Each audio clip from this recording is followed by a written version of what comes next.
Okay. Sekoli, bonjour, hello, et bonsoir. Thank you so much, everyone, for coming to the 12th annual Shine the Light on Women Abuse campaign.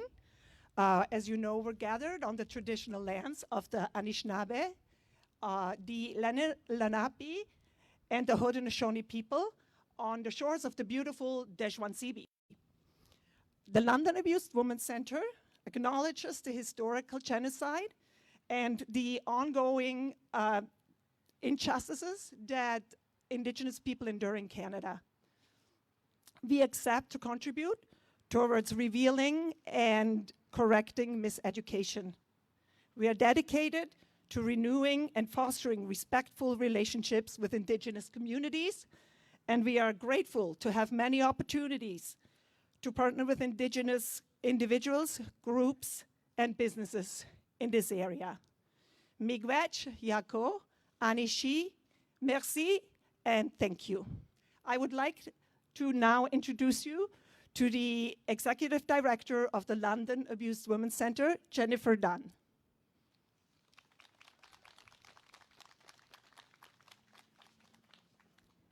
Hi, everybody. Thank you so much for coming out. The weather is decent enough for all of us, I think, a little bit chilly, but we've seen worse. Thank you, all of you, for coming, all of our supporters, everybody watching online, whether you're here or online. We appreciate you taking the time out of your evening to support the Shine the Light on Women Abuse campaign. I want to acknowledge a couple of people that I see here. We have MP Karen Vecchio over there. MP Peter Fregiscatos, I saw him back there.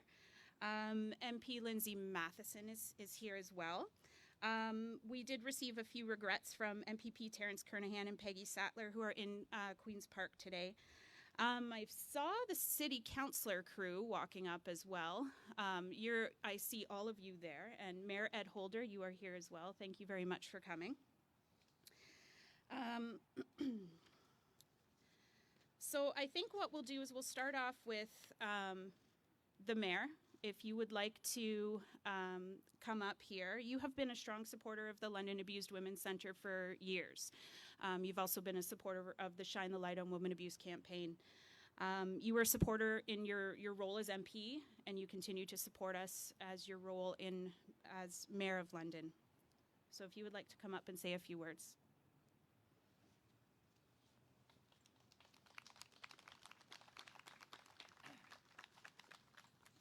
Jen, thanks very much. I always find this to be a very poignant evening because as we shine the light on women abuse, and we know that 1 in 4 women have been abused,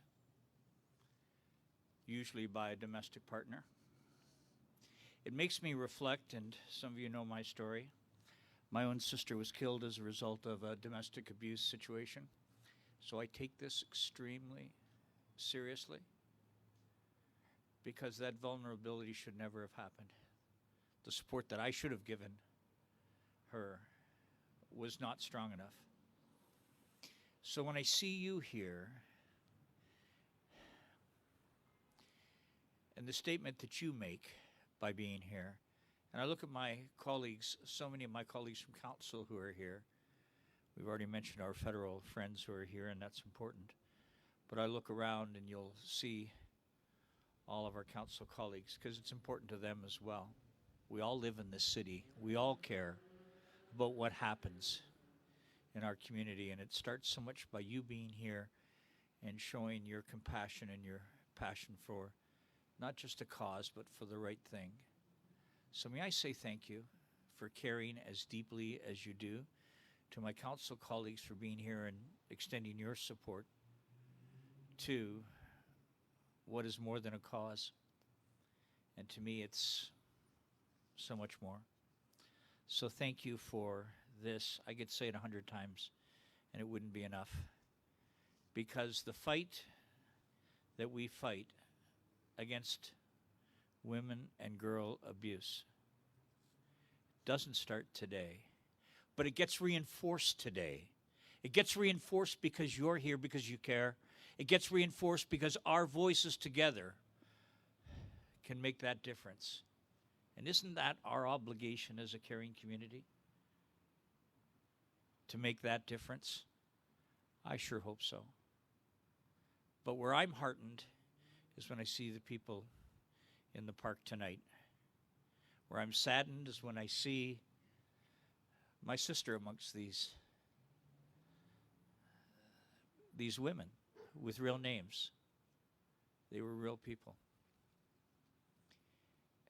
And you know, standing here and saying because we're here it stops isn't enough. We have to call it out for what it is. We have to say, and you know, wouldn't we all love to say never again? We're not naive. But let me say, to the extent that I speak out more than I ever have, and I challenge all of us to do the same, then maybe, just maybe, it's a little bit better London for some women and girls tonight and tomorrow. So thanks for making a difference, all.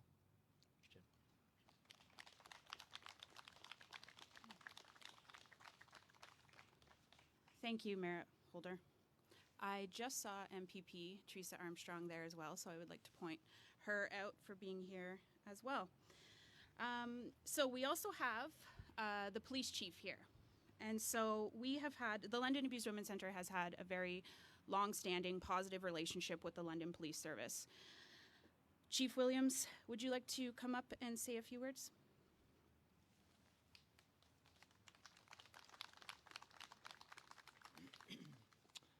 Thanks, Jen, and good evening, everybody. You know, standing in front of the silhouettes of the women represented behind me makes it very real for me. I recognize several of the names because I worked on the investigations a number of years ago, back when I did actual police work. But it's very sobering, and as the mayor alluded to, they are our sisters and our mothers and our aunts and our daughters and our friends. They're real people. I'm with tonight Deputy Chief Trish McIntyre and Sergeant Peter Testa from London Police Service. Also,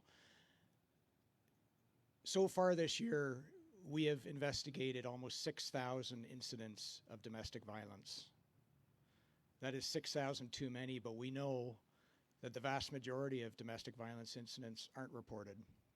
We know that we just see the tip of the iceberg, particularly during COVID. We know that many women were stuck indoors, like many of us, but they were confined in areas that it wasn't easy to get out of, and they were more vulnerable in those situations. But COVID or no COVID, the priority of our police service is to stand with LOC and all of our community partners and everybody who came out tonight against men who abuse, exploit, and assault women and girls for sexual purposes, for financial purposes, or for their own gain. It's not acceptable, and that's our pledge. So we will come here every year until we no longer have to. So thank you very much.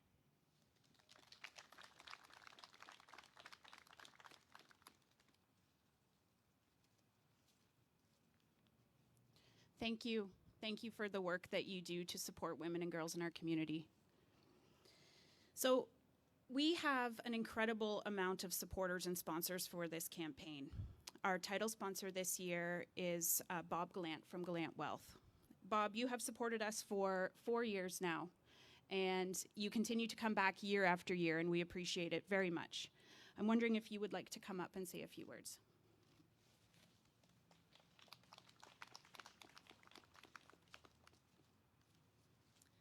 Thanks very much, Jen. I'd also like to thank everyone that works at LOC for the tireless work that they do in supporting the brave women and girls that come forward seeking support and refuge from an abusive situation. Each year, when we at Gallant Wealth get the call to partner with LOC on the Shine the Light campaign, it's definitely our honor in order to be able to pledge our support.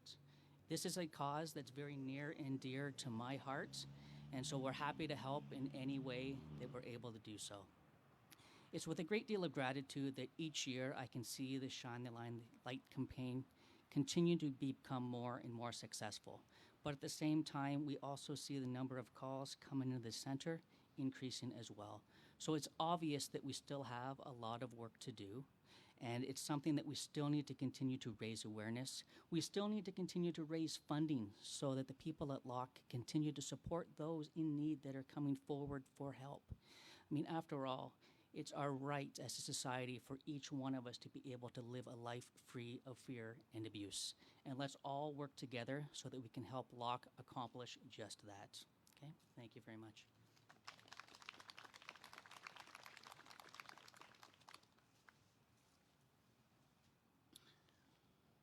I just got these glasses. I have to remember to wear them.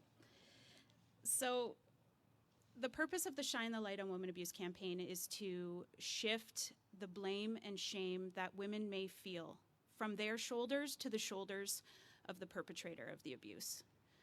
We need to continue public awareness, and we need to continue to create conversation around the issue of violence against women to make sure that there are less victims in the future. So this is our 12th year of the Shine the Light on Women Abuse campaign. The campaign started in 2010, and it was launched under the amazing leadership of our former executive director, Megan Walker.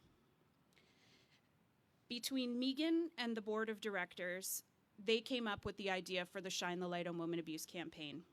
I would like to take a moment to recognize Megan Walker's contribution and dedication to women and girls in our community. And I would like to personally thank her for everything she's done.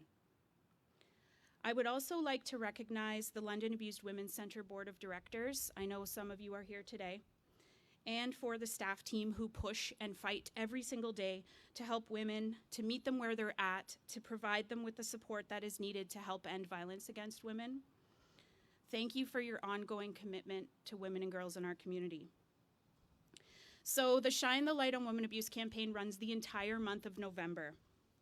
The message is go purple. We want to see purple lights, purple shirts, purple mitts, whatever you have. Let's create the conversation and spread the awareness. So there's a table over there, that way. If you need anything or want anything, you can get it here tonight. There are also some posters that you can get for free as well if you wanted to hang them in your workplace. A few things you should know about Shine the Light in London. So we have purple lights on Angel Street, which is just right over there. It's a tiny little street in between this street and Richmond Street, and there are purple lights there year round. There are 2 purple crosswalks on either side of Victoria Park as well. There are campaign flags that fly at City Hall, at police headquarters, and at various plazas through Southside Group in London as well. We also have Fire Station number 1 has a huge Shine the Light banner that they put on display at that fire station as well, and dozens of buildings that turn purple during the month of November. So on Monday, November 15th, wear your purple and spread awareness. I want to mention that this year we partnered with Renaissance Printing, which is an Indigenous printing company out of London, for new t-shirts. And if you're interested in those, you can check them out over there with Sarah. So this year, the Shine the Light on Women Abuse campaign is honoring 2 survivors. One survivor, Shadia, she spoke on October 22nd during our launch. And tonight, we have Rebecca here. Rebecca says all she ever wanted was to get ahead in life. She wanted to desperately escape the poverty and abuse in her home. Her abuser saw this as an opportunity to manipulate and take advantage of her. He took her into his home filled with promises which turned into abuse and rape. She was only 14. Rebecca went on to graduate from Beale on the honor roll and eventually was able to bring her abuser to court. During her time navigating her way through the justice system, she faced barriers, as most women do, but she continued to persevere. Today, Rebecca is working toward her social work degree with hopes of being able to use her story as a point of strength to help others. I would like to invite Rebecca up to share her story.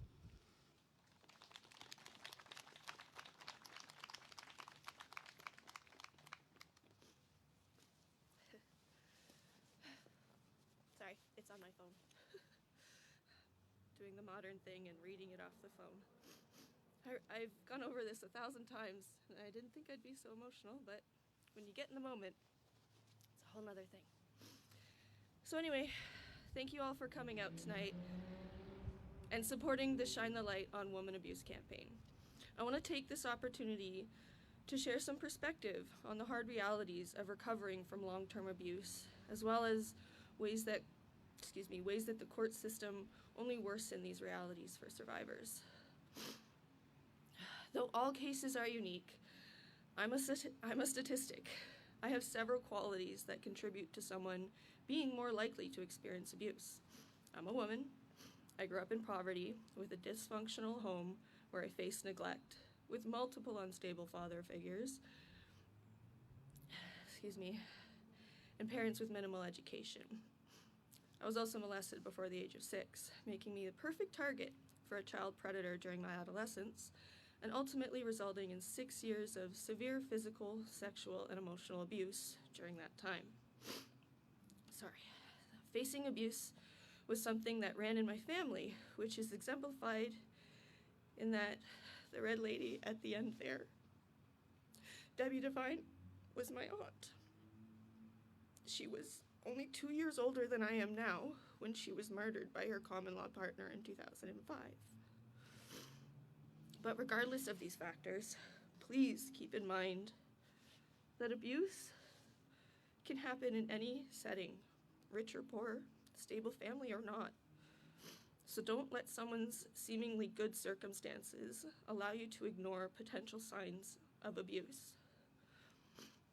I won't go much further into detail about my experiences of abuse, but if you'd like to learn more, you're welcome to check out my YouTube channel called ALifeLearned, where I share all about it on a playlist called My Torture Story.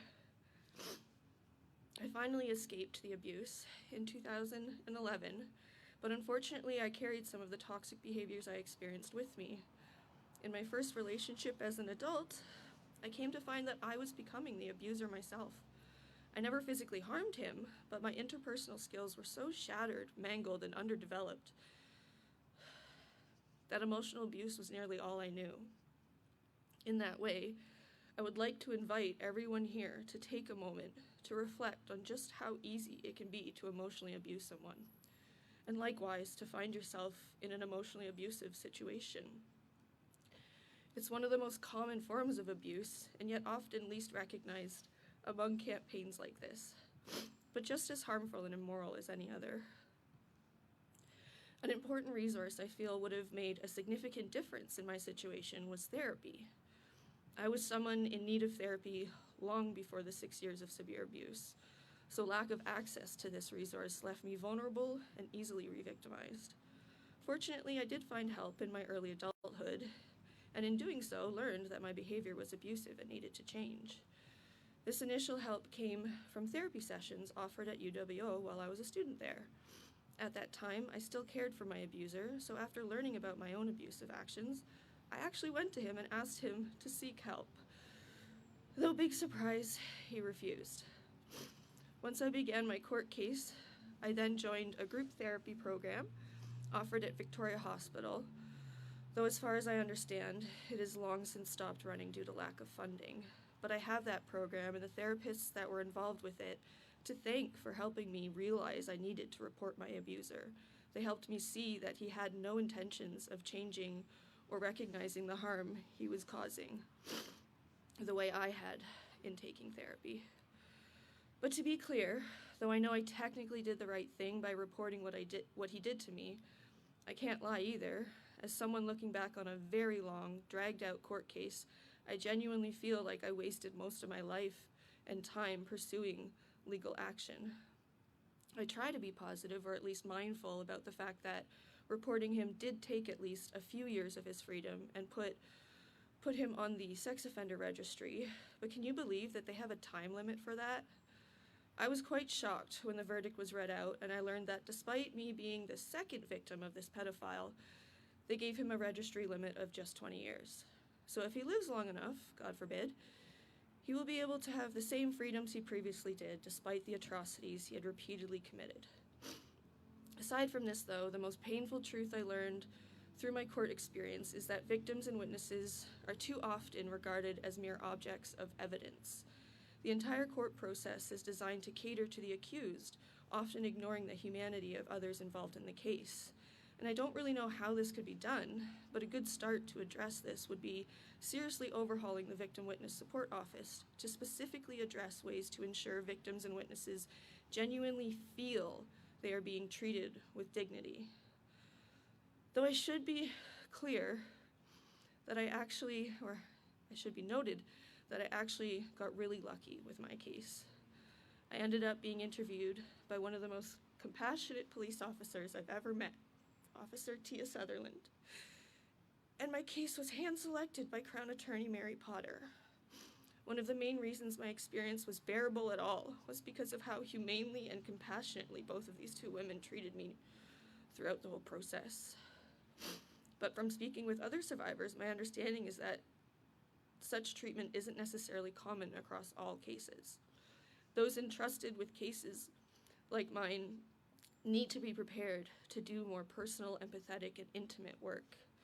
A mandate to ensure that those working with cases of sexual assault receive extensive trauma-informed training would have an immensely positive impact on such cases. And if that means having to train most of those involved with the courts, then all the better. The more compassion that can be incorporated into the court process, the better that for anyone involved, regardless of whether it's a sexual assault case or not. As far as I understand it, many Crown attorneys lean heavily on the Victim Witness Office to do these things that I just mentioned. But those in that office aren't directly connected to the case the way the Crown is, so the experience is much more detached than what I had. I can't imagine how hard it would have been for me if Mary and Tia hadn't been so compassionate and personal with me. So if that's really not commonplace among sexual assault cases, it really needs to be. And again, as I mentioned already, I feel an immensely valuable resource that is lacking both within the court system as well as society as a whole is unlimited access to therapy and counseling. Therapy that is accessible whenever it is needed, the same way that we can see our family doctors when physically ill. And I want to clarify that the way this therapy could be most effective is if it's openly available to victims, witnesses, and perpetrators or the accused. Ultimately, people don't become abusive in isolation chambers or of their own volition. It's always the result of that person facing some form of abuse themselves. So allowing all people involved access to therapy can only lead to benefits for both individuals and society as a whole. Finally, I want to finish with a few helpful notes for anyone facing abuse or anyone involved with the courts right now. First, no matter what, I want you to hear me clearly. It is not okay for someone to hit you. It doesn't matter what you may or may not have done. The only grounds for physical force are self-defense when being attacked. If someone you know ever lashes out at you physically, that is not love, period. Second, it's not okay for someone to insult you or say things with a deliberate intent to hurt you. Tit for tat is really just abuse for abuse. And it's not okay. Don't let someone treat you that way 1 minute and then try to claim that they care about you the next. That is not love. And for anyone facing the court process right now, I know it's hard and confusing, to say the least. But as someone who's been there, I can reassure you there will be a time when it is in your past, and one way or another, you will come out the other end stronger. I know I did. Thank you.